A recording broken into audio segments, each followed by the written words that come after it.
මම තමයි මමයි බබායි ඉන්න රූම් එක. ඔය කලින් වීඩියෝ එකේ නම් ප්ලේ වෙන්නේ යාම හම්බ වෙන්නේ ඉදි බඩේ ඉදි අපි යාට හදපු රූම් එක. දැන් නම් ඒව මොකුත් නැහැ. දැන් බබා ලොකුයිනේ. එතකොට ඒව ගලවනවා. ඒක නිසා ඒව නම් දැන් නැහැ.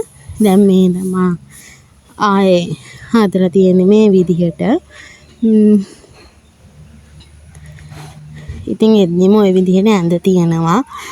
ඊට පස්සේ මෙතන මේසේ මේ කූඩේ තියෙන්නේ ඔය හදිස්සිය කොහේ හරි යන්න වුණොත් කොහේ හරි යාගේ ඇඳුම් ටික දාගෙන යන්නේ ඕකේ.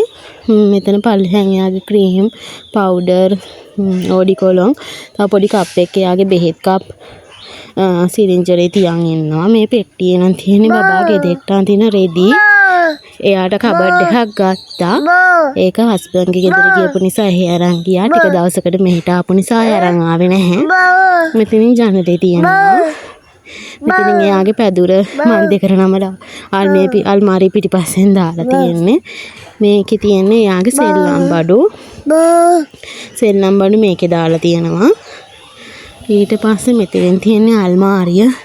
මේකේ නම් මගේයි බබාගේයි අපේ අම්මා ඒ හැමෝගෙම ගමනට අඳින්නදී තමයි ඒකේ දාලා තියෙන්නේ. ඉතින් මේ විදිහට තමයි දැන් මමයි බබායි ඉන්න කාමරේ තියෙන්නේ. ඉතින් අම්මයි ගෙදර ඉන්න නිසා එච්චර බඩු අනම්මනම් જાති